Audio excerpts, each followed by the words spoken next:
Here I have DOOGEE V Max, and today I'm going to show you how to enable Do Not Disturb mode on this device.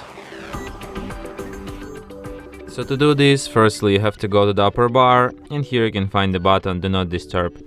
So by tapping on it once you can switch this mode. By holding your finger on it you can access some of its settings.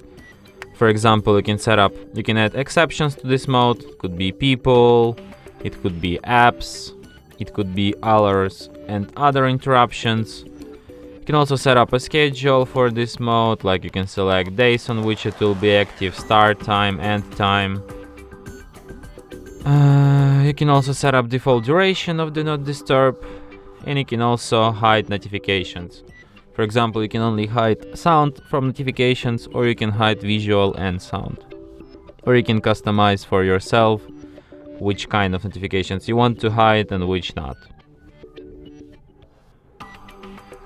And that's it. Thanks for watching.